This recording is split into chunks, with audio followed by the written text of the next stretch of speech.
मैं बलकार सिंह, आपका हिस्ट्री विषय का अध्यापक। हमने लास्ट लेक्चर के अंदर छठा पार्ट स्टार्ट किया था हिस्ट्री विषय का। उसमें मैंने आपको एक वर्ग बताया था जिसका हमने जिक्र किया था, वो है पादरी वर्ग। पादरी वर्ग के बाद जो दूसरा वर्ग हमारे पास है वो है अभिजात वर्ग। आज हम इसको एक्सप्लेन करेंगे, इसका विश्लेषण करेंगे, इसको एनालाइज करेंगे कि ये वर्ग क्या था। मैंने आपको बताया था कि आपके चैप्टर का जो नाम है वो 3 वर्ग है और इसमें हमने 3 वर्गों का जो जिक्र है वो करना है। इसमें सबसे पहले पादरी वर्ग, फिर अभिजात वर्ग और उसके बाद हमारे पास किसान वर्ग आता है।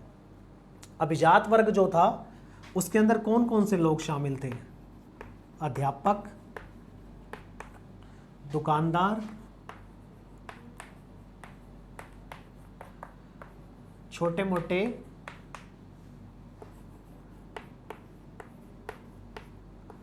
काम धंधे करने वाले लोग और नौकरी पेशा लोग।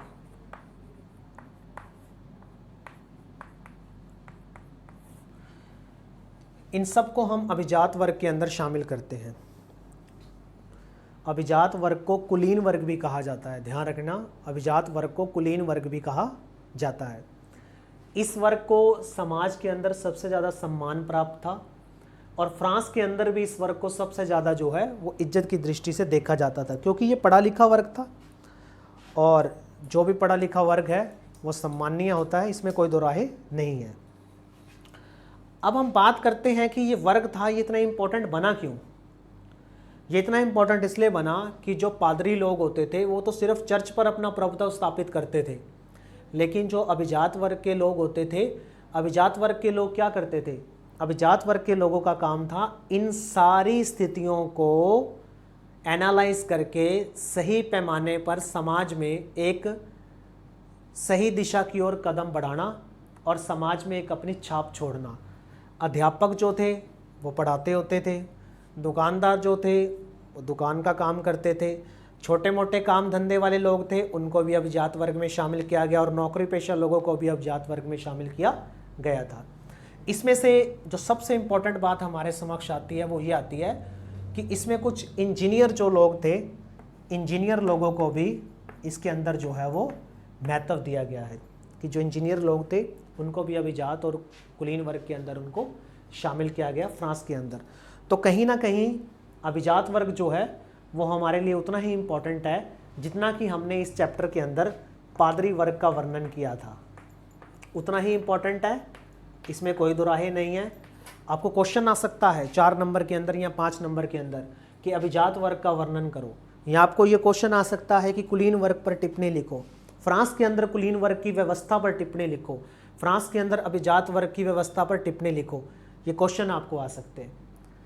तो आपको, मुझे ऐसा लगता है कि आपको ये पूरे का पूरा जो वर्ग है वो पूरे का पूरा समझ आ गया होगा। इसके बाद हम डिस्कस करेंगे तीसरे वर्ग के ऊपर। जो तीसरा वर्ग था वो हमारा किसान था, कृषक था, वो मैंने आपको बताया था, वो बहुत इम्पोर्टेंट है इस चैप्टर के अंदर। कृषक वर्ग या इसको कहेंगे हम किसान वर्ग। मैंने आपको लास्ट लेक्चर के अंदर डिस्कस किया था कि फ्रांस के अंदर सामंतवादी प्रणाली थी। सामंतवादी प्रणाली, सामंतवादी प्रणाली का मतलब क्या है कि जो लोग अपनी भूमि को, जिनके पास बहुत ज़्यादा भूमि होती थी, उस भूमि को किराए पर या ठेके पर दे देते थे, उसको बोलते हैं सामंतवादी प्रणाली। और जिनके पास भूमि होती थी उन लोगों को कहा जाता है सामंतवाद। ये पूरी प्रणाली सामंतवाद प्रणाली, सामंतवादी व्यवस्था। और जो भूमि से जुड़े हुए हैं, अगर हम उनके लिए एक शब्द का प्रयोग करें तो सामंत, सामंत होते थे वो। सामंत का मतलब जिनके पास कम से कम 10 किले, 20 किले, 30 किले, 40 किले या 50 किले ज़मीन होती, उनको हम सामंत बोलते थे। और पूरी प्रणाली को सामंतवाद और सामंतवादी प्रणाली कहा जाता था। अब जो लोग यहाँ पर काम करते थे उनको कृषक या किसान कहा जाता है। इसमें भी एक वर्ग और शामिल किया गया इस चैप्टर के अंदर, उसको नाइट बोलते हैं, नाइट वर्ग। ध्यान रखना, बहुत इंपॉर्टेंट है, ये क्वेश्चन आ सकता है कि नाइट वर्ग क्या था। नाइट वो लोग होते थे जो कि पहले वर्ग की सेवा करते थे, उनकी रक्षा करते होते थे, उसको नाइट कहते हैं। और नाइट का बहुत ज़्यादा सम्मान था फ्रांस के अंदर, उनको बड़ी ही सम्मानीय दृष्टि से देखा जाता था, और वो सम्मानीय थे भी क्योंकि वो लोगों की सुरक्षा करते थे। अगर हम उनको रक्षक कहें तो कोई भी अतिशयोक्ति नहीं होगी। तो मुझे ऐसा लगता है कि इस चैप्टर के अंदर जो 3 वर्ग थे उनको आपने अच्छे से समझा होगा। हमारे पास 3 वर्ग थे, एक पादरी वर्ग सबसे पहला, दूसरा अभिजात वर्ग और तीसरा कृषक वर्ग। ये हमारा तीसरा वर्ग है, कृषक वर्ग। एक बार मैं दोबारा इसको लिख देता हूँ। सबसे प्रथम हमारे पास पादरी वर्ग है, फिर हमारे पास अभिजात वर्ग या कुलीन वर्ग है, या कुलीन वर्ग, और सबसे नीचे हमारे पास है कृषक या किसान वर्ग। तो मुझे ऐसा लगता है कि आपको ये चैप्टर अच्छे से समझ आ गया होगा, आपने इसको अच्छे से समझा होगा। अगर फिर भी किसी प्रकार की आपकी कोई समस्या है तो आप मुझसे डिस्कस कर सकते हैं। अगले लेक्चर के अंदर हम इसके क्वेश्चन आंसर आपको भेजेंगे और डिस्कस करेंगे इसके ऊपर कि किस तरह से हम इसको और अच्छे पैमाने पर ले सकते हैं। अब जो आपका फर्स्ट चैप्टर है हिस्ट्री विषय का, मैं उसका रिटन टेस्ट लूँगा आपका, तो आप उसकी तैयारी करेंगे। तो आज के लिए इतना ही।